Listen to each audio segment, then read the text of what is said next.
Al pie del Ávila majestuoso, a 920 metros sobre el nivel del mar, en un valle de verde geografía que se abre de este a oeste, surge Caracas, la capital de Venezuela.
And now, our feature presentation.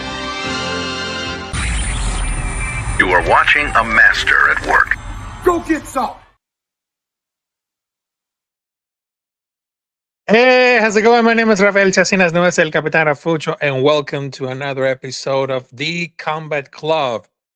Join us with all these match right now, because right now we got mixed martial arts, boxing, wrestling fans join us together.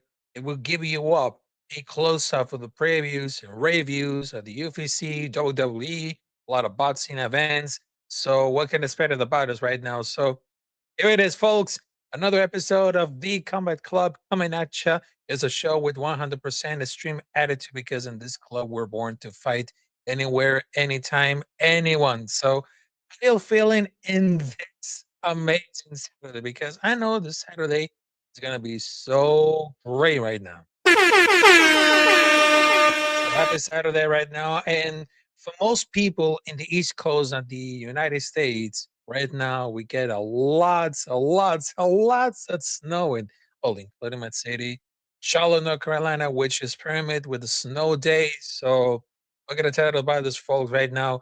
Get ready, because it's going to be so much interesting. So prepare the snowboarding, because it's going to be so much interesting.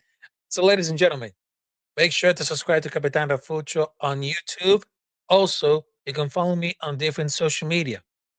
Instagram, Kick, and TikTok at Capitán Rafucho 93 because right now my X account is still got banned. It still got suspended. NANI?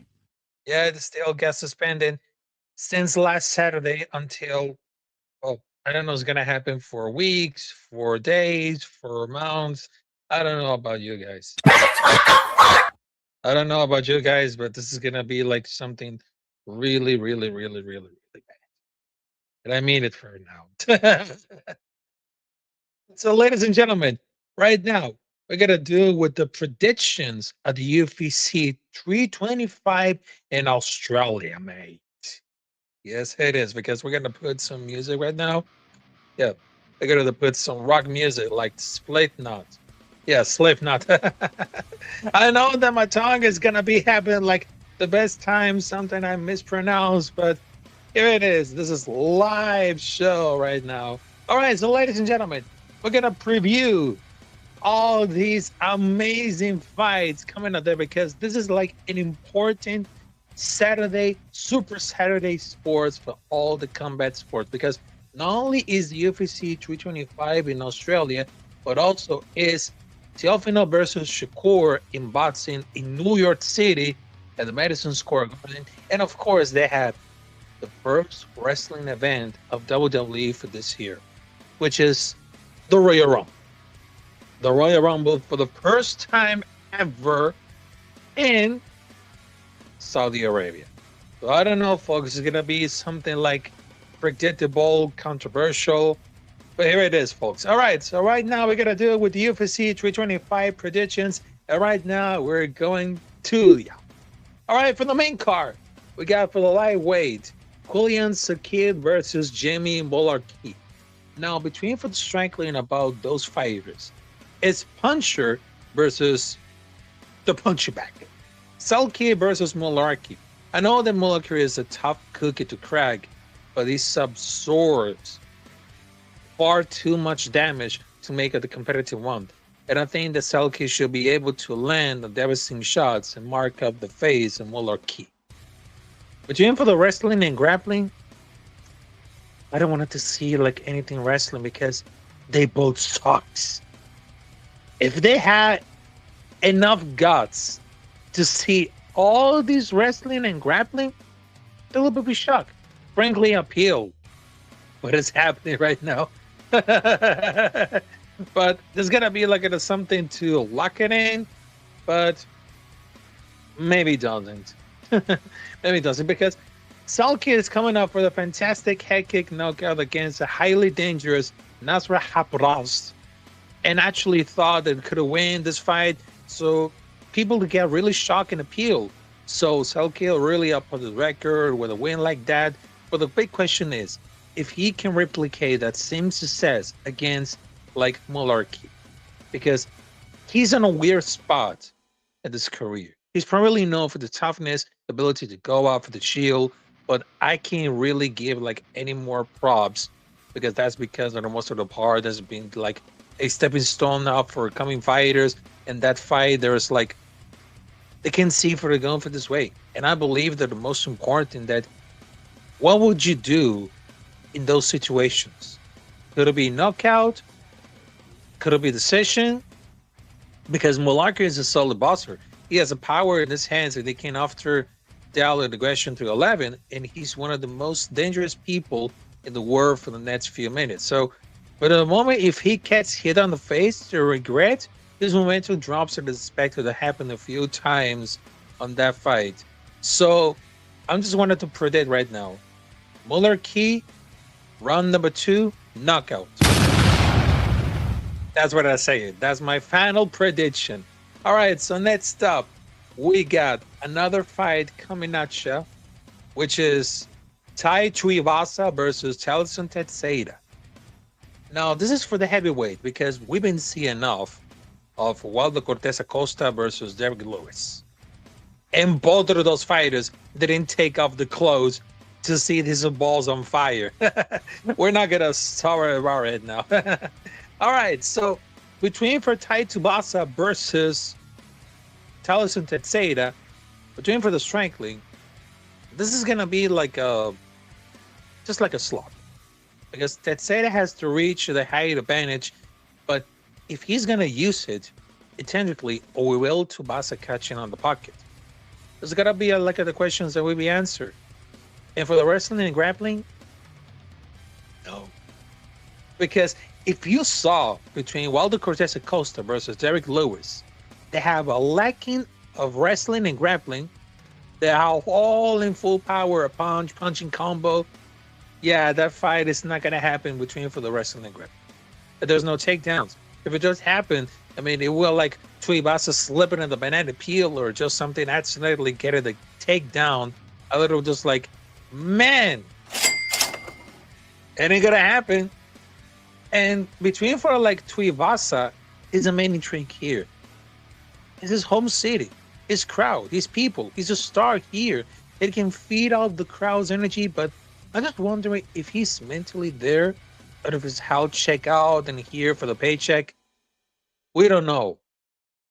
We don't know because he's coming off of the fight for the dreadful fight losing streak.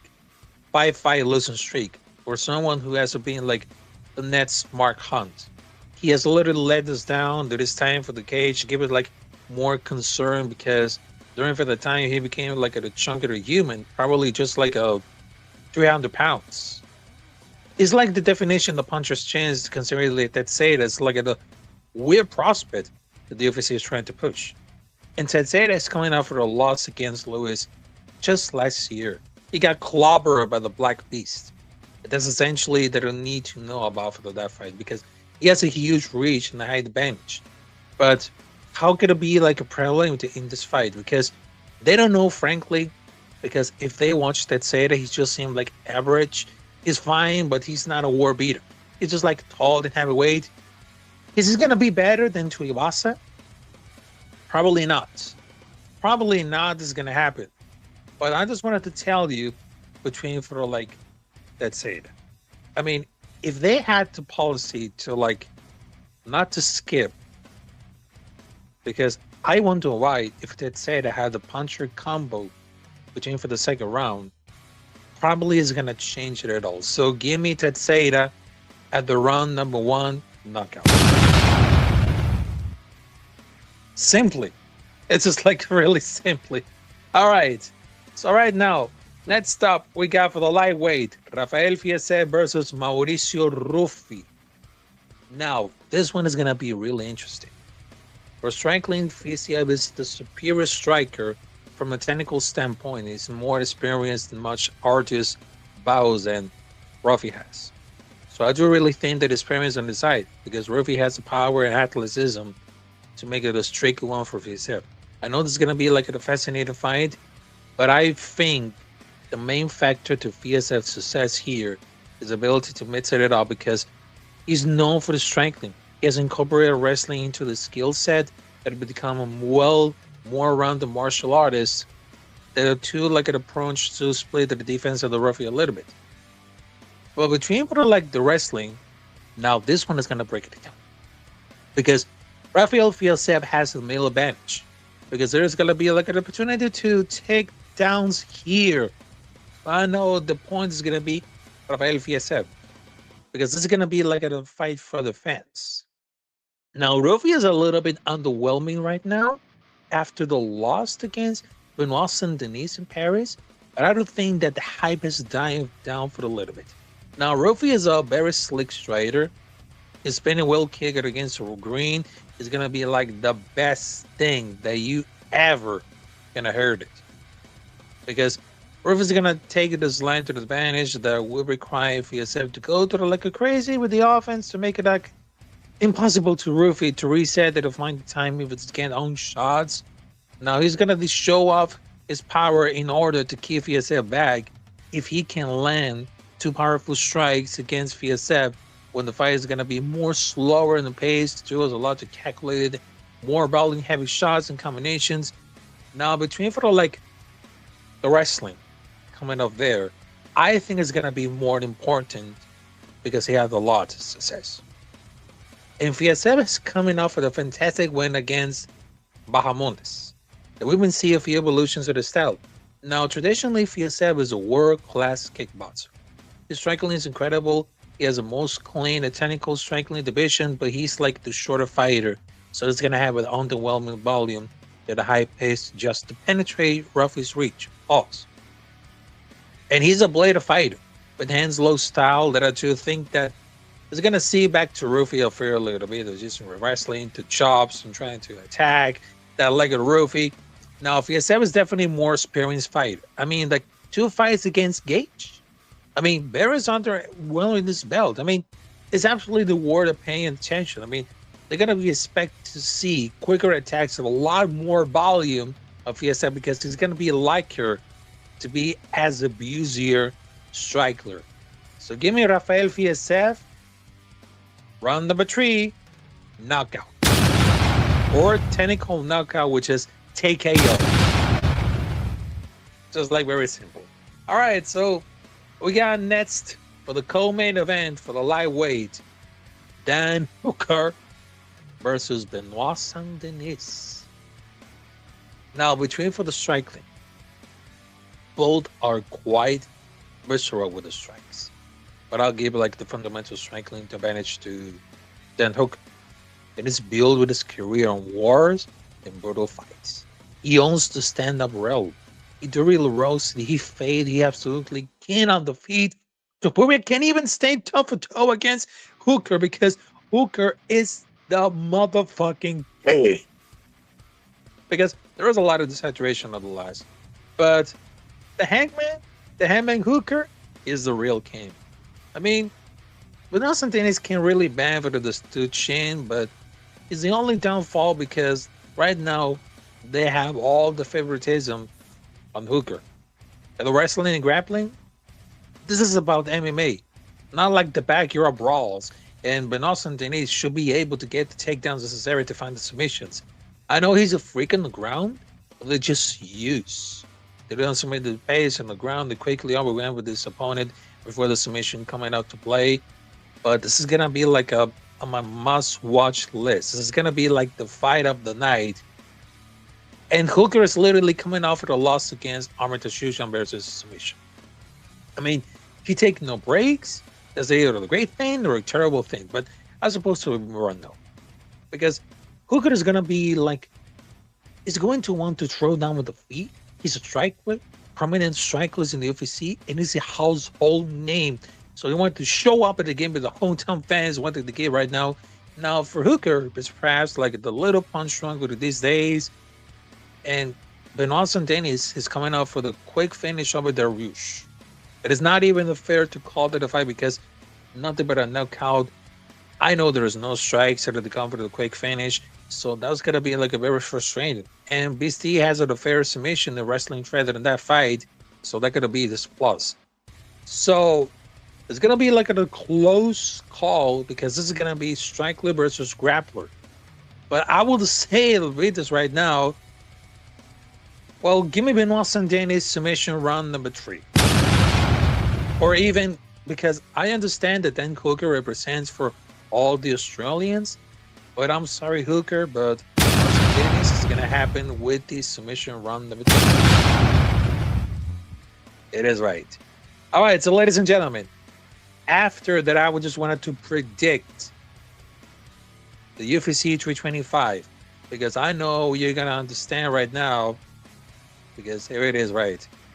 And I'm right now, Bruce Baffert, because right now it is... It's time! It is time to preview the main event. It is going to happen to the featherweight championship bout between Alexander Volkanovski, the chef, the Volk, versus Diego Lopez, the Mexican Brazilian, the number 4. Now, between for the striking, I agree with it's going to be pretty even here. I know this entire fight is so equal about for the line. Perhaps the only advantage the way that Lopez had the power, but Volk has the fight IQ. So it's really like a nightmare to break it down.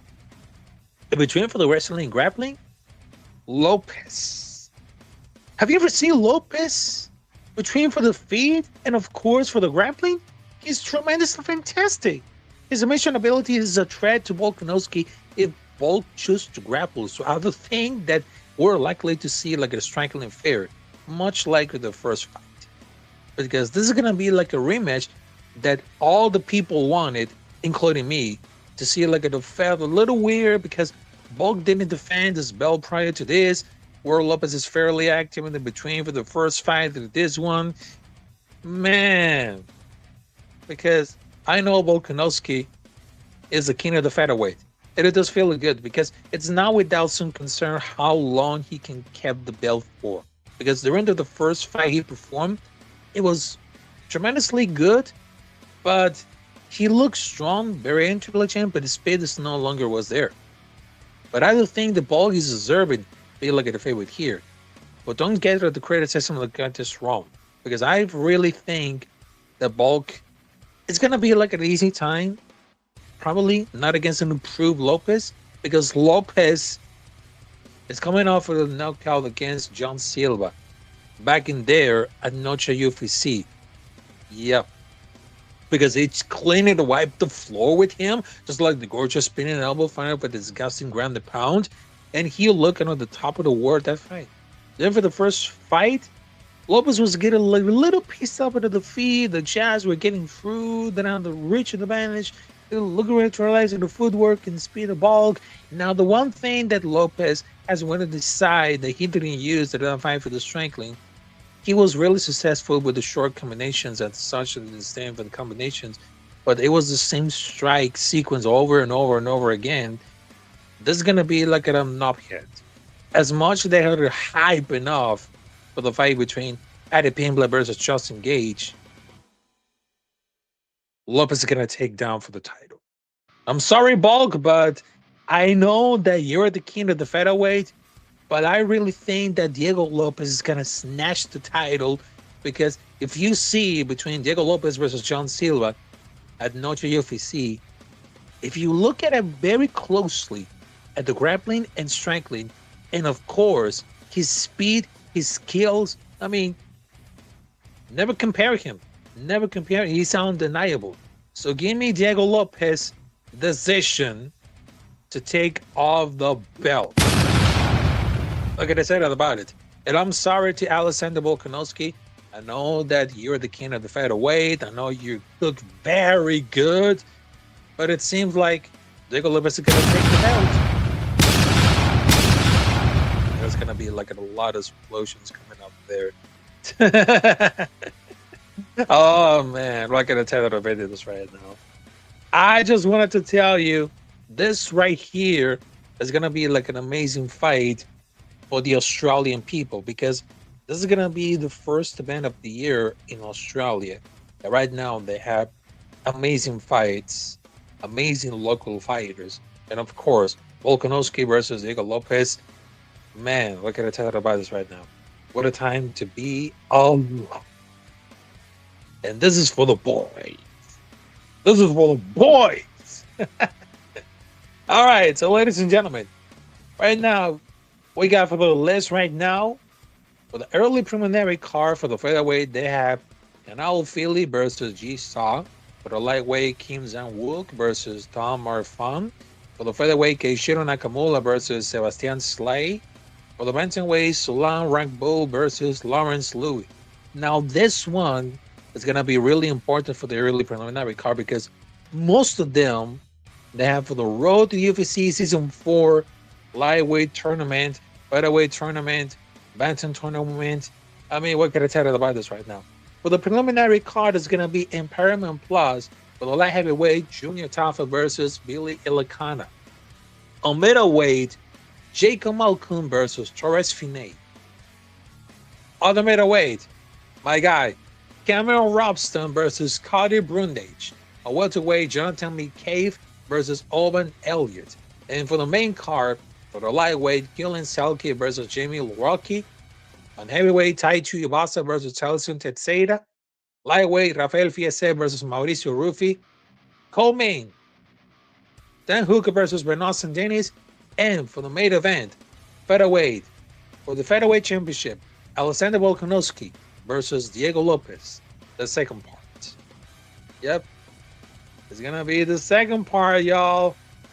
It's gonna be the second part.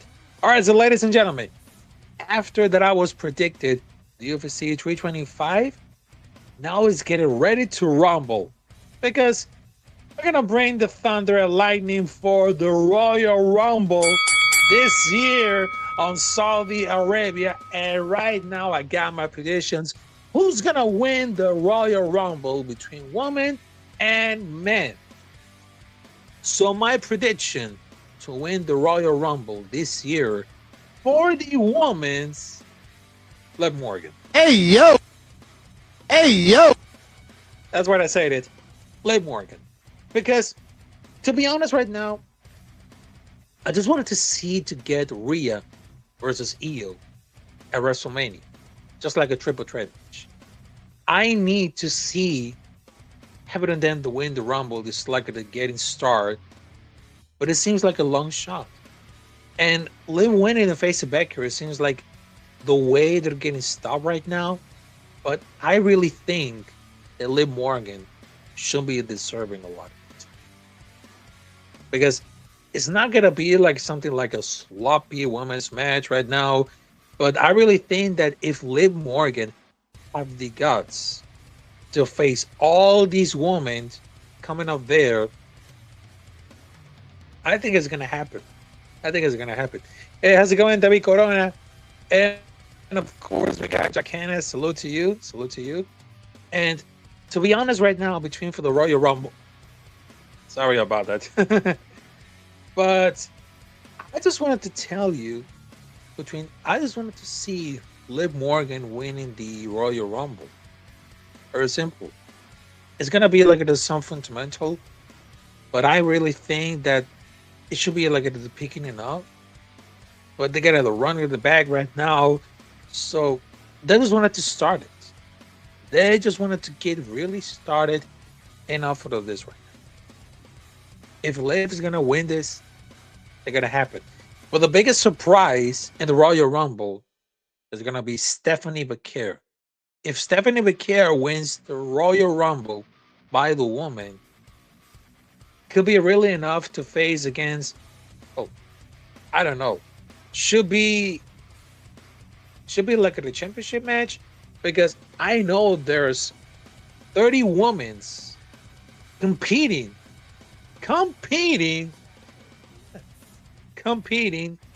for a world championship at WrestleMania 42 in Las Vegas.